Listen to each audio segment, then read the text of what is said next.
Continuing a double-barreled detective story by Mark Twain. Well, I should say, I'd hate to be in that man's place that he's after. Mr. Holmes drew a table to the window, sat down with his back to the spies, and proceeded to write. The spies withdrew their eyes from the peepholes, lit their pipes, and settled themselves for a comfortable smoke and talk. Ferguson said with conviction, "Boys, it's no use talking. He's a wonder. He's got the signs of it all over him." "You hadn't ever said a truer word than that, Wells Fargo," said Jake Parker. "Say, wouldn't it have been nuts if he had been here last night?" "Oh, by George, but wouldn't it?" said Ferguson. "Then we'd have seen scientific work. Intellect, just pure intellect, away up on the upper levels, don't you know? Archie is all right, and it don't become anybody to belittle him, I can tell you, but his gift is only just eyesight, sharp as an owl, and as near as I can make it out, just a grand natural animal talent, no more, no less, and prime as far as it goes, but no intellect in it, and for awfulness and marvelousness, no more to be compared to what this man does then, why, let me tell you what he'd have done. He'd stepped over to Hogan's and just glance, that's all, at the premises, and that's enough. See everything, yes, sir, to the last little detail, and he'd know more about that place than the Hogans would know in 7 years. Next, he would sit down on the bunk, just came and say to Miss Hogan, say, consider that you are Miss Hogan. I'll ask you the questions and you answer them. All right, go on. Madame, if you please, attention. Do not let your mind wander. Now then, sex of the child. Female, Your Honor. Female? Very good, very good. Age? Turned 6, Your Honor. Young? Weak, 2 miles. Weariness will overtake it then. It will sink down and sleep. We shall find it 2 miles away or less. Teeth? 5, Your Honor. And 1 coming. Very good, very good. Very good, indeed. You see, boys, he knows a clue when he sees it, when it wouldn't mean a darn thing to anybody else. Stockings, madame? Shoes? Yes, Your Honor, both. Yarn, perhaps? Morocco? Yarn, Your Honor. And kip. Kip? This complicates the matter, however, let it go. We shall manage. Religion? Catholic, Your Honor. Very good. Snip me a bit from the bed blanket, please. Ah, thanks. Part wool, born make. Very well. A snip from some garment of the child's, please. Thanks. Cotton? Shows where. An excellent clue, excellent. Pass me a pallet of the floor dirt, if you'll be so kind. Thanks. Many thanks. Ah, admirable. Admirable. Now you see, we know where we are, I think. You see, boys, he's got all the clues he wants now. He don't need anything more. Now then, what does this extraordinary man do? He lays the snips and that dirt out on the table, and he leans over them on his elbows and puts them together, side by side, and studies them, mumbles to himself. Female. Changes them around, mumbles, 6 years old, changes them this way and that, again mumbles, 5 teeth, 1 coming, Catholic, yarn, cotton, kip, damn that kip. And then he straightens up and gazes towards heaven, and plows his hands through the air, plows and plows, muttering, damn that kip. Then he stands up and frowns, and begins to tally off his clues on his fingers, and gets stuck at the ring finger. And of course, this is how you get labeled as insane, is you have a skill, and this is how you bumble about it. But only just a minute. Then his face glares all up in a smile like a horse afire, and he straightens up stately and majestic and says to the crowd, take a lantern. A couple of you go down to Injun Billy's and fetch the child. The rest of you go along home to bed. Good night, madame. Good night, gents." And he bows like the Matterhorn and pulls out for the tavern. That's his style. And the only scientific, intellectual, all over in 15 minutes. No poking around all over the sagebrush range an hour and a half, and a mass meeting crowd for him. Boys, you hear me. By Jackson, it's grand, said Ham Sandwich. Wells Fargo, you got him down to a dot. You ain't painted up an exactor to the life in the books. By George, I can just see him. Can't you, boys? You bet you. It's just a photograph. That's what it is. Ferguson was profoundly pleased with his success and grateful. He sat silently enjoying the happiness a little while. Then he murmured with a deep awe in his voice, "I wonder if God made him." There was no response for a moment. Then Ham Sandwich said reverently, "Not all at one time, I reckon." Chapter 7. At 8 o'clock that evening, two persons were groping their way past Flint Buckner's cabin in the frosty gloom. They were Sherlock Holmes and his nephew. "Stop here in the road a moment, Uncle," said Fetlock, "while I run into my cabin. I won't be gone a minute." He asked for something, the uncle furnished it, and then he disappeared in the darkness, but soon returned, and the talking walk was resumed. By 9 o'clock, they had wandered back to the tavern. They worked their way through the billiard room, where a crowd had gathered in the hope of getting a glimpse of the extraordinary man.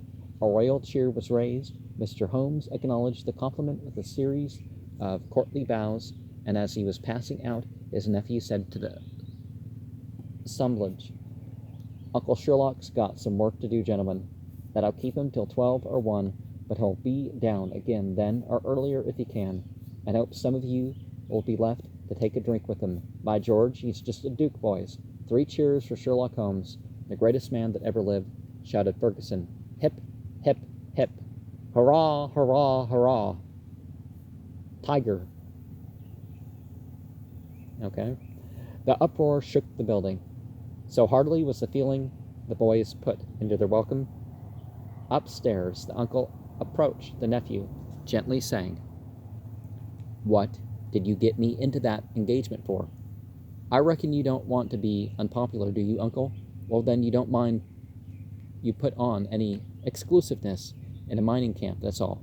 The boys admire you, but if you was to leave without taking a drink with them, they'd set you down for a snob. And besides, you said you'd had home talk enough in stock to keep us up, and at it half the night." The boy was right and wise. The uncle acknowledged it. The boy was wise in another detail, which he did not mention except to himself. Uncle and the others will come handy in the way of nailing an alibi where it can't be budged. He and his uncle talked diligently about 3 hours. Then, about midnight, Fetlock stepped downstairs and took a position in the dark, a dozen steps from the tavern, and waited. 5 minutes later, Flint Buckner came, rocking out of the billiard room, and almost brushed him as he passed. "I've got him," muttered the boy. He continued to himself, looking after the shadowy form. Goodbye for good. Flint Buckner, you called my mother well, never mind what. It's all right now. You're taking your last walk, friend." He went musing back into the tavern. "From now till 1 is an hour. We'll spend it with the boys. It's good for an alibi."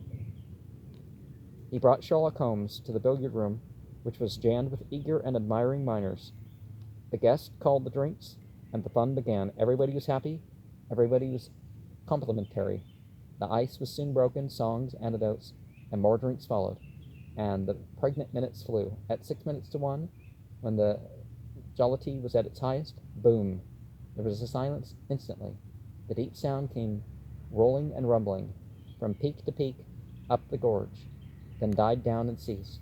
The spell broke then, and the men made a rush for the door, saying, "Something's blown up." Outside, a voice in the darkness said, "It's away down the gorge. I saw the flash." The crowd poured down the canyon. Holmes, Fetlock, Archie, Stillman, everybody. They made the mile in a few minutes. By the light of a lantern, they found the smooth and solid dirt floor of Flint Buckner's cabin. Of the cabin itself, not a vestige remained, not a rag nor a splinter, nor any sign of Flint. Search parties sought here and there and yonder, and presently a cry went up. Here he is. It was true. 50 yards down the gulch they had found him. That is, they found a crushed and lifeless mass which represented him. Fetlock Jones hurried thither with the others and looked. The inquest was a 15-minute affair. Ham Sandwich, foreman of the jury, handed up the verdict, which was phrased with a certain unstudied literary grace, and closed with this finding, to wit, that deceased came to his death by his own act or some other person, or persons unknown to this jury, not leaving any family or similar effects behind but his cabin, which is blown away, and God have mercy on his soul. Amen. Then the impatient jury rejoined the main crowd, where the storm center of interest was there. Sherlock Holmes, the miner, stood silent and reverent in a half circle, enclosing a large vacant space, which included the front exposure of the site of the late premises. In this considerable space, that extraordinary man was moving about, attended by his nephew with a lantern. With a tape, he took measurements of the cabin site, of the distance from the wall of the chaparral to the road, of the height of the chaparral bushes, also various other measurements. He gathered a rag here, a splinter there, and a pinch of earth yonder, expected them profoundly and preserved them. He took the lay of the place with the pocket compass, allowing 2 seconds for magnetic variation. He took the time, Pacific, by his watch, correcting it for local time. He paced off the distance from the cabin site to the corpse and corrected that for tidal differentiation. He took the altitude with a pocket aneroid and the temperature with a pocket thermometer. Finally, he said with a stately bow, "It is finished. Shall we return, gentlemen?" He took up a line of march for the tavern, and the crowd fell into his wake, earnestly discussing and admiring the extraordinary man, and interlarding guesses as to the origin of the tragedy and who the author of it might be. "My, but it's grand luck having him here. Hey, boys," said Ferguson. "It's the biggest thing of the century," said Ham Sandwich. "It'll go all over the world. You mark my words." "You bet," said Jake Parker, the blacksmith. "It'll boom this camp. Ain't it so, Wells Fargo? Well, as you want my opinion, if it's any sign of how I think about it, I can tell you this. Yesterday I was holding the straight flush claim at $2 a foot. I'd like to see the man that can get it at 16 today. Right you are, Wells Fargo. It's the grandest luck a new camp ever struck. Say, did you see him collar those little rags and dirt and things? What an eye. He just can't overlook a clue. Tain't in him. That's so. And they wouldn't mean a thing to anybody else, but to him, why, they're just a book. Large print, at that. Sure, you're born. Them odds and ends have got their little old secret, and they think there ain't anybody who can pull it, but lad, when he sets his grip there, they've got to squeal, and don't you forget it. Boys, I ain't sorry now that he wasn't here to roust out the child. This is a bigger thing, by a long sight. Yes, sir, and more tangled up and scientific and intellectual. I reckon we're all of us glad it's turned out this way. Glad, George? It ain't any name for it, don't you know. Archie could have learnt something if he had the nose to stand by and take notice of how that man works, the system. But no, he went poking up into the chaparral and just missed the whole thing. It's true as gospel. I seen it myself.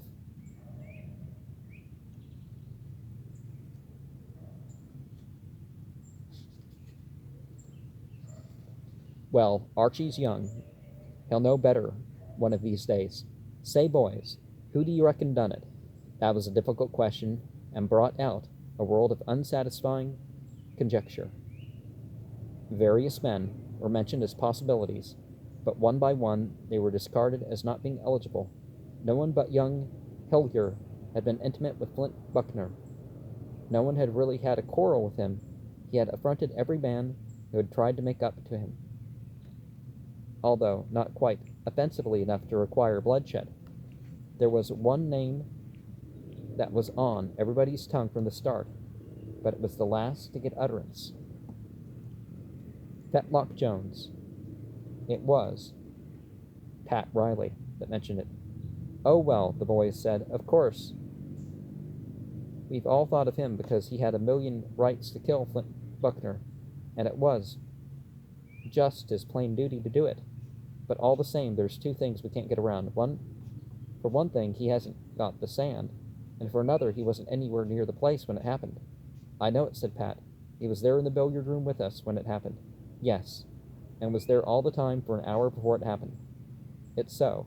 And, lucky for him, too, he'd have been suspected in a minute if it hadn't been for that." Chapter 8. The tavern dining room had been cleared of all its furniture save one 6-foot pine table and a chair. This table was against one end of the room. The chair was on it. Sherlock Holmes, stately, imposing, impressive, sat in the chair. The public stood. The room was full. The tobacco smoke was dense. The stillness profound. The extraordinary man raised his hand to command additional silence, held it in the air a few moments, then, in a brief, crisp terms, he put forward question after question and noted the answers with ums, nods of the head, and so on. By this process he learned all about Flint Buckner, his character, conduct, and habits. The people were able to tell him. It thus transpired that the extraordinary man's nephew was the only person in the camp who had a killing grudge against Flint Buckner. Mr. Holmes smiled compassionately upon the witness and asked languidly, Do any of you gentlemen chance to know where the lad Fetlock Jones was at the time of the explosion?" A thunderous response followed. "In the billiard room of this house." "Ah, and had he just come in? Been there all of an hour?" "Ah, and it's about how far might it be to the scene of the explosion?" "All of a mile." "Ah, it isn't much of an alibi, 'tis true, but—" A storm burst of laughter mingled with shouts of, "By Jiminy, but he's chain lightning!"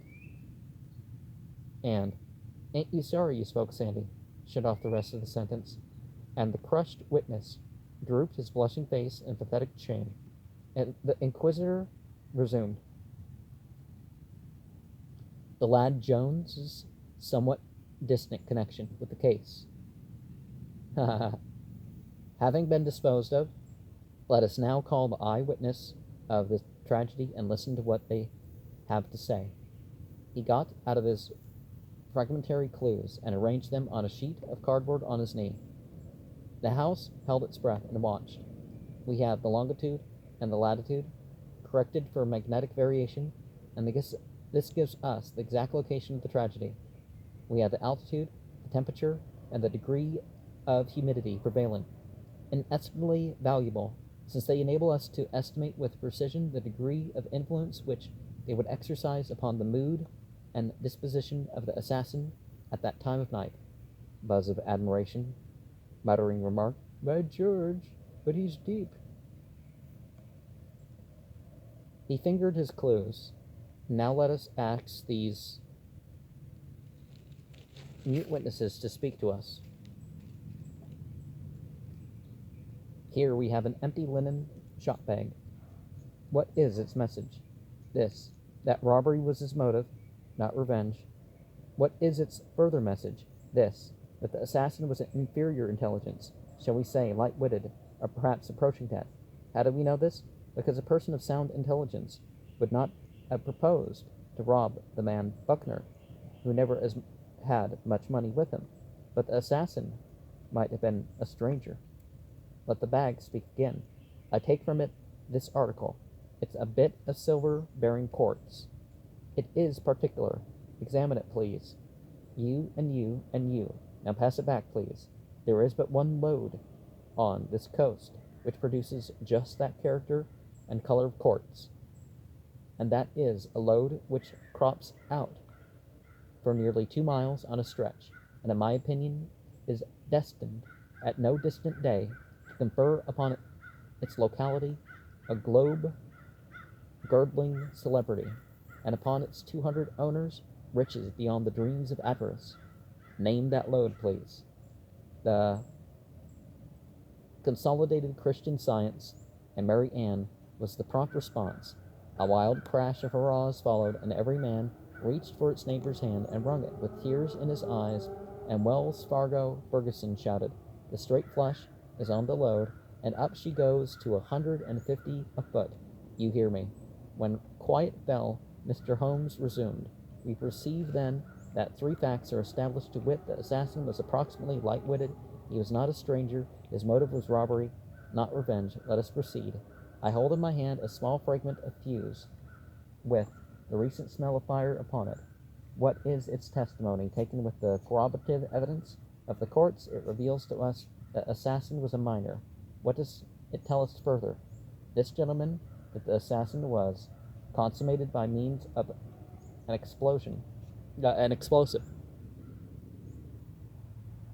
What else does it say?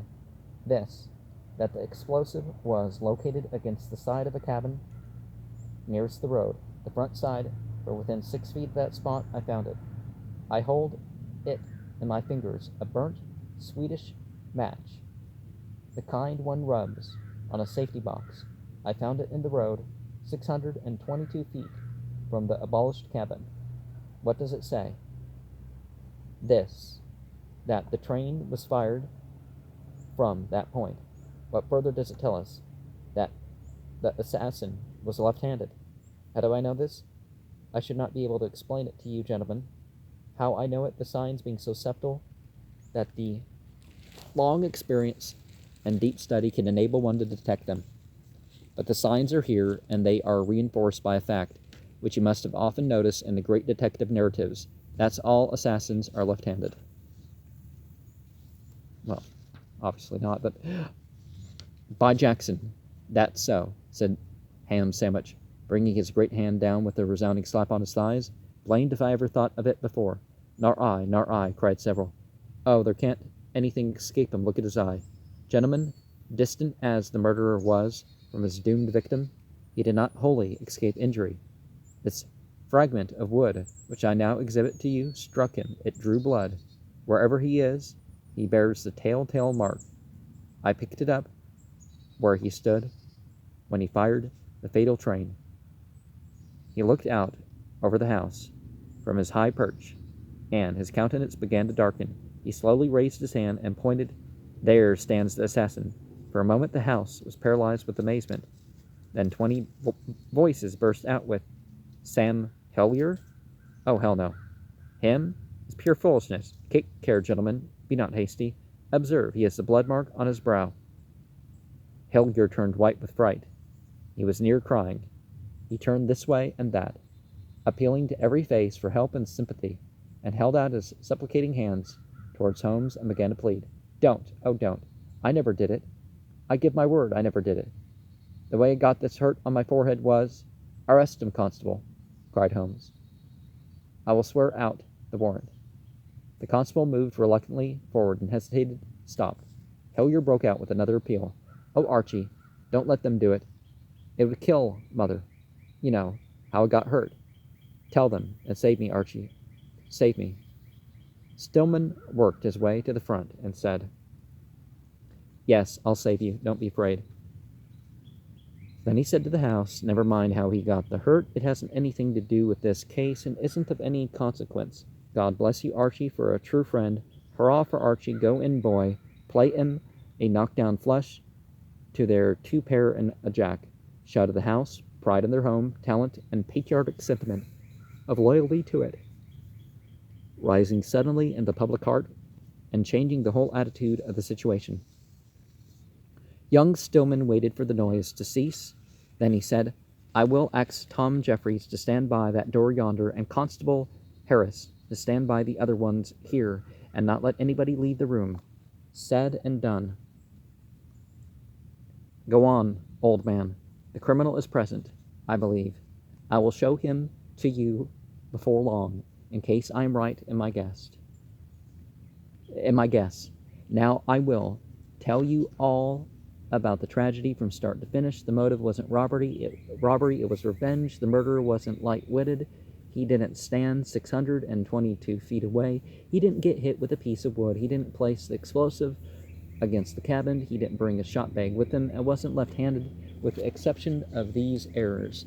The distinguished guest's statement of the case is substantially correct. A comfortable laugh ripped over the house. Friend nodded to friend, as much as to say, "That's the word," with the bark on it. Good lad, good boy. He ain't lowering his flag any. The guest's serenity was not disturbed. Stillman resumed. "I also have some witnesses, and I will presently tell you where you can find some more." He held up a piece of coarse wire. The crowd craned their necks to see. It has a smooth coating of melted tallow on it. And here is the candle, which is burned halfway down. The remaining half of it has marks cut upon it, an inch apart. Soon I will tell you where I found these things. I will now put aside reasonings, guesses, the impressive hitchings of odds and ends, of clues together, and the other showy theatricals of the detective trade, and I'll tell you in a plain, straightforward way just how this dismal thing happened. He paused a moment for effect, to allow silence and suspense to intensify and concentrate the house's interest. Then he went on. The assassin studied out his plan with a good deal of pains. It was a good plan, very ingenious, and showed an intelligent man, not a feeble one. It was a plan which was well calculated to ward off all suspicion from its inventor. In the first place, he marked a candle into spaces an inch apart, and lit it and timed it, and found it took 3 hours to burn 4 inches of it. I tried it myself for half an hour a while ago, upstairs here, while the inquiry into Flint Buckner's character and ways was being conducted in his room, and I arrived in that way at the rate of a candle's consumption when sheltered from the wind. Having proved his trial candle's rate, he blew it out. I have already shown it to you, and put his inch marks on a fresh one. He put the fresh one into a tin candlestick, and then, at the 5-hour mark, he bored a hole through the candle with a red-hot wire. I have already shown you the wire with a smooth coat of tallow on it, tallow that had been melted and had cooled. With labor, very hard labor, I should say, he struggled up through the stiff chaparral that clothes the steep hillside back of Flint Buckner's place, tugging an empty flour barrel with him. He placed it in that absolutely secure hiding place, and in the bottom of it he set the candlestick. Then he measured off about 35 feet of fuse, the barrel's distance from the back of the cabin. He bored a hole in the side of the barrel. Here is the large gimlet he did it with. He went on and finished his work, and when it was done, one end of the fuse was in Buckner's cabin, and the other end, with a notch chipped in it to expose the powder, was on the hole of the candle. Timed to blow the place up.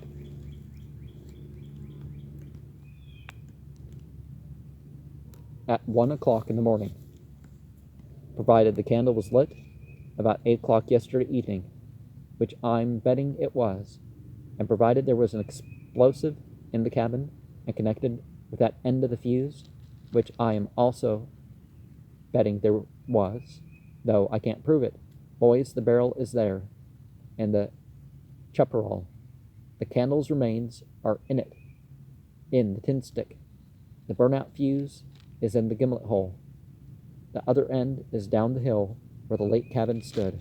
I saw them all an hour or two ago, when the professor here was measuring off unimplicated vacancies and collecting relics that hadn't anything to do with the case. He paused. The house drew a long, deep breath, shook its strained chords and muscles free, and burst into cheers. "Dang him," said Ham Sandwich. "That's why he was snooping around in the chaparral instead of picking up points out of the professor's game. Looky here, he ain't no fool, boys. No, sir. Why, great Scott!" But Stillman was still resuming. "While we were out Yonder, an hour or two ago, the owner of the gimlet and the trial candle took them from a place where he had concealed them. It was not a good place, and carried them to what he probably thought was a better one, 200 yards up in the pine woods, and hid them there, covering them over with pine needles. It was there that I found them. The gimlet exactly fits the hole in the barrel, and now—" The extraordinary man interrupted him. He said sarcastically, "We have had a very pretty fairy tale, gentlemen, very pretty indeed. Now, I would like to ask this young man a question or two." Some of the boys winced, and Ferguson said, "I'm afraid Archie is going to catch it now." The others lost their smiles and sobered down. Mr. Holmes said, "Let us proceed to examine this fairy tale in a consecutive and orderly way, by geometrical progression, so to speak, linking detail to detail in a steady, advancing, and remorselessly consistent and unassailable march upon this tinsel toy fortress of error, the dream fabric of a callow imagination. To begin with, young sir, I desire to ask you but 3 questions at present.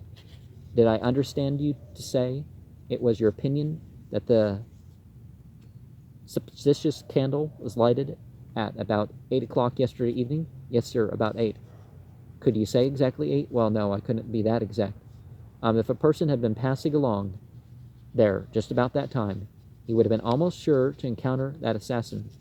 Do you think?" "Yes, I should think so." "Thank you. That is all. For the present, I say all for the present. Durn him, he's laying for Archie," said Ferguson. "It's so," said Ham Sandwich. "I don't like the look of it." Stillman said, glancing at the guest, "I was along there myself at 8:30. No, about 9.